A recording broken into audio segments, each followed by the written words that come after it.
Good morning, everyone, and welcome to today's webinar. I am Chris McCauley, ProBenefits Director of Compliance, and this is the March session of our 2017 ProBenefits Client Webinar Series. Today's presentation deals with considerations for employers adding health savings accounts.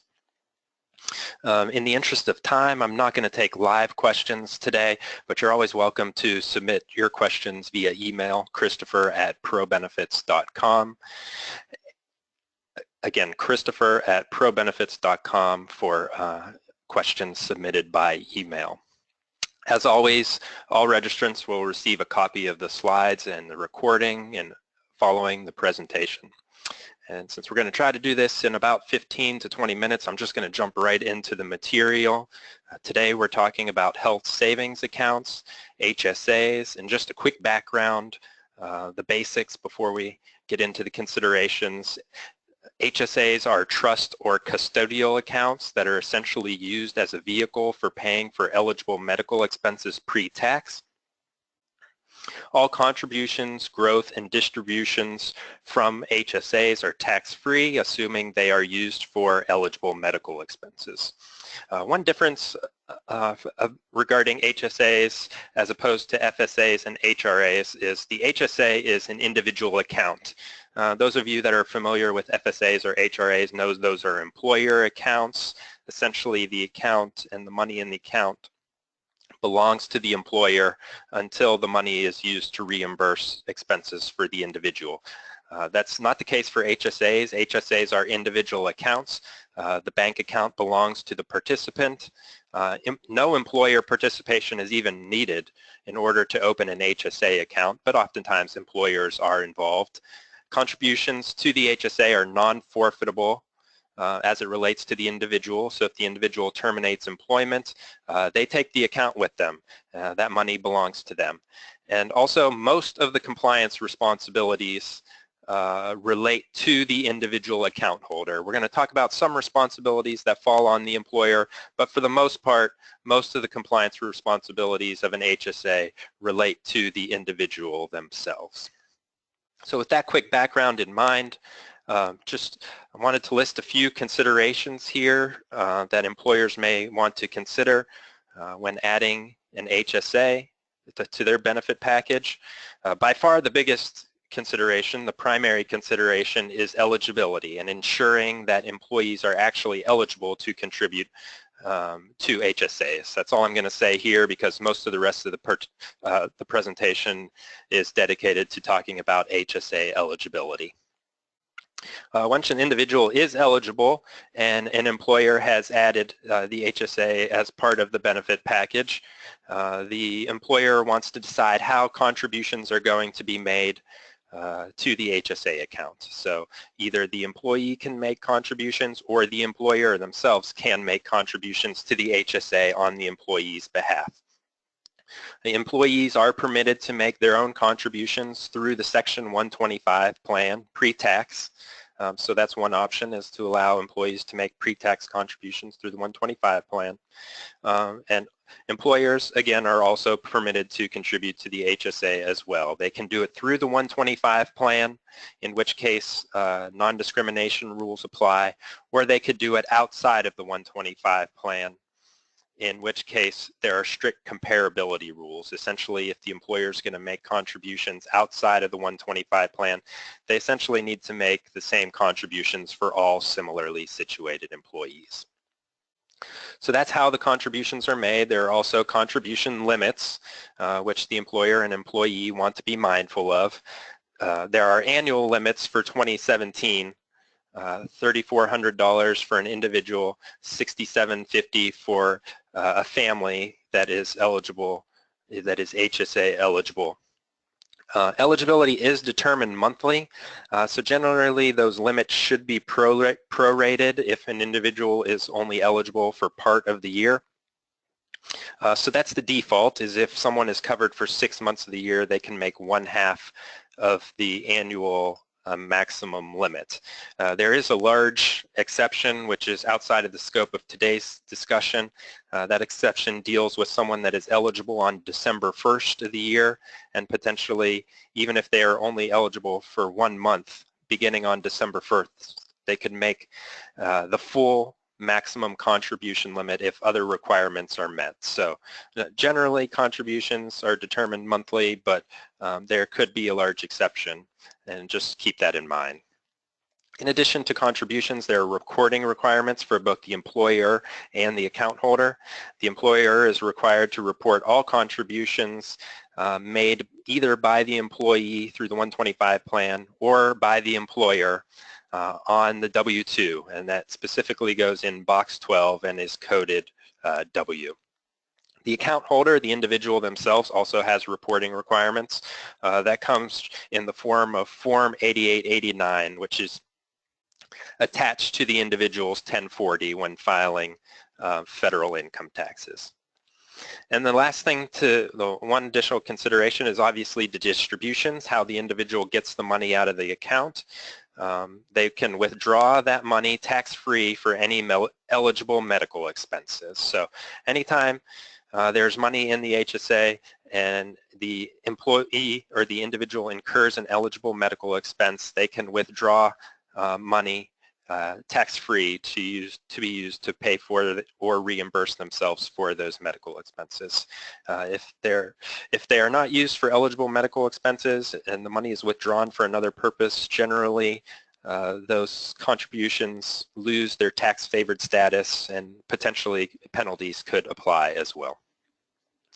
So those are the main considerations when adding an HSA. I want to focus on the primary consideration, which is HSA eligibility. Anytime an employer is adding an HSA plan and wants their employees to be able to contribute to the HSA, they want to make sure that the individual is in fact eligible to make contributions to the HSA. There are two key eligibility requirements in order for an individual to make contributions to an HSA. First, the individual must be covered under an HSA compatible high deductible health plan. Those HSA compatible high deductible health plans have minimum annual deductibles, $1,300 for self-only coverage and $2,600 for family coverage for 2017. They also have maximum out-of-pocket limits as well. So the first main requirement is the individual must be enrolled in an HSA compatible high deductible health plan. The second eligibility requirement is that the individual cannot have any other disqualifying coverage, and we're going to talk about this requirement on the next slide, but essentially the individual cannot have coverage under any other benefit that pays for or reimburses medical expenses before the minimum deductible is met. So no disqualifying coverage, which we're going to talk about on the next slide. A couple of additional notes. First, as some of you may know, owners are generally ineligible to participate in 125 plans, HRAs, FSAs. That's not the case for HSAs. Owners, sole proprietors, partners, they are permitted to open an HSA account and contribute to an HSA account. They can't contribute through the 125 plan, and they can't receive pre-tax contributions from the employer. But what owners can do is take their own post-tax dollars, contribute it to an HSA, and then receive the tax deduction when they are filing their personal income taxes. So eligible owners are eligible to open and contribute to HSA accounts. A couple of groups of individuals that are ineligible, even if they meet the eligibility requirements, tax dependents and Medicare recipients are not eligible to contribute to HSA accounts. So those are the two key requirements. I want to touch a little more on the second requirement, which is no first dollar health coverage other than the high deductible health plan. So no other benefit which pays for medical expenses before the minimum deductible is met. Some common examples of disqualifying coverage would be a general purpose flexible spending account, FSA, certain HRAs, health reimbursement arrangements, depending on how they're designed, coverage under any other supplemental non-high deductible health plan, and certain VA, veterans benefits as well, can cause an individual to no longer be HSA eligible. And it's tricky for employees and employers, but this rule also applies to coverage under an FSA or an HRA of a spouse or a parent. So if my wife has an FSA and covers me under that FSA, then I would be ineligible to contribute to an HSA. Now, there are potential workarounds depending on how the plan is designed. My spouse could elect an employee-only FSA. She could elect to have the FSA cover only herself so that I, as the employee, can remain HSA eligible. And again, some of these plans, such as the FSA or the HRA, can be designed specifically to maintain HSA eligibility. For example, a limited purpose dental vision FSA or HRA would not disqualify an individual from participating in an HSA. And also there are some HRA plan designs which only reimburse expenses after the minimum deductible has been met. Those are also HRA compatible plan designs. So sometimes, depending on the plan designs, these plans can cause problems for HSA eligibility, but not all the time. With that, I wanted to dig in a little deeper into FSA coverage because this is by far probably the most common issue that we see, or the issue that there's some complexity or some misunderstanding. But it's important to know that a full general purpose health FSA prevents HSA eligibility for the entire plan year. So if I am enrolled in my calendar year FSA, I am ineligible to contribute to an HSA for the entire calendar year. That includes even if I exhaust all of my FSA funds mid-year, I am technically covered under the FSA for the entire calendar year. That brings up some issues with health FSA carryover. The default is that if I carry over money from one year to the next in my FSA, so if I have $100 remaining at the end of my FSA plan year, that $100 can be used for the entire following plan year. So I am technically covered by the FSA for the entire following plan year and ineligible to contribute to an HSA. Now the IRS has provided two options to maintain HSA eligibility even if I have carryover money. One, I could forfeit those carryover funds at the end of the plan year, or two, at the end of the plan year, I could roll over those carryover funds into a limited purpose dental FSA plan. So those are two workarounds to allow me to have carryover as part of my plan, but become HSA eligibility at the end of the FSA plan year. And it's not listed there, but if I exhausted all of my funds in my plan year, then the following plan year, if I didn't make a new FSA election, I would be HSA eligible. Health FSA grace period, the rule is slightly different, and grace period doesn't apply to as many plans anymore, but individuals with FSA balances at the end of the plan year that have the FSA grace period as part of their plan are ineligible to contribute to the HSA until the start of the 4th month after the plan year ends. So if I have $10 in my health FSA at the end of my plan year, and my plan has the health FSA grace period, essentially I am covered by the health FSA for another 75 days and cannot contribute to an HSA until the start of the 4th month after the plan year ends. There's no flexibility there. I can't waive the grace period. That's essentially a hard rule.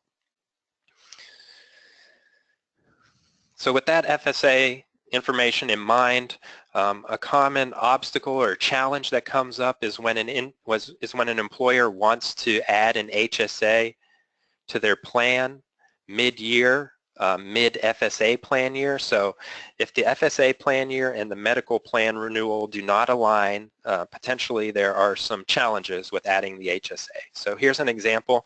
An FSA plan has a calendar year renewal, and the employer also has a medical plan with a July 1 renewal. The employer wants to add a high deductible plan and HSA option on July 1. However, there are FSA participants that enrolled 1/1 in the FSA, and they are covered in the FSA for the entire calendar year. So even if they enrolled in the high deductible health plan July 1st, they would not be eligible to contribute to an HSA starting July 1st. Or receive employer contributions as well. So those FSA participants would have to wait until the end of the calendar year and could not make HSA contributions until January 1st of 2018. So really there are no good options to provide HSA eligibility July 1 for FSA enrollees in this particular scenario. An employee cannot waive their FSA mid-year. An employee cannot convert their general purpose FSA to a limited purpose FSA mid-year. There really aren't any great options in this scenario, and for the most part the employee would be stuck not being able to make HSA contributions until January 1st when their FSA coverage terminates. So our recommendation is always to, if possible, align the FSA and medical plan renewals if you're considering adding an HSA in the future. It just makes things a whole lot easier when open enrollment for the FSA and medical plan are occurring at the same time. And any carryover or grace period issues can be addressed at FSA open enrollment when they can't be addressed in the middle of the plan year. So our recommendation is, when possible, in all circumstances, align the health FSA plan year with medical plan renewal. It just makes things a whole lot easier if you're ever going to try to add an HSA. And so you, as the employer, might be thinking, well, what are my responsibilities as an employer plan sponsor that's offering an HSA as part of my benefit package? I certainly don't know if my employees are covered under an FSA by their spouse or by their parent. And so the good news is that there are only two real key responsibilities for the employer. The employer that is adding an HSA and wants their employees to be able to contribute must, number one, ensure their employee is enrolled in a high deductible health plan. That's generally pretty easy because the employer will be offering a high deductible health plan and knows that the employee is enrolled. And the second main responsibility of the employer is to ensure that the employee has no other disqualifying coverage through that employer plan sponsor. So the employer's plan sponsor just needs to make sure that they themselves are not offering an FSA or an HRA that is causing problems for that individual. So the employer is not responsible for knowing whether the individual is covered under some other health plan or some other FSA that would make them ineligible to contribute to the HSA. However, just because those are the only two key employer responsibilities, the employers do want to go beyond that and educate their employees about HSA eligibility requirements, educate employees about the potential pitfalls of other coverage, just so that if the employer is offering this benefit, they obviously want the employee to be able to be eligible and know their responsibilities under the plan and be able to take advantage of the tax-favored status of the plan. So the employers should do the most that they can in terms of educating employees about the particular requirements, just to make sure that those contributions, the growth and the distribution are all done compliantly to ensure tax-favored status, so that that money may not be subject to a penalty if contributed when the individual was ineligible. So with that, that was the mini webinar on employer HSA considerations. I think the key takeaway is the most important thing is, as the employer adding the HSA, you want to make sure that your employees are eligible and know the eligibility rules, and that's the key consideration for employers adding an HSA. And so with that, I'm going to end the presentation. Again, if you have any questions, if the presentation prompted any questions, certainly email me, Christopher@ProBenefits.com, and I'm happy to get back with you. Thank you, and have a good day.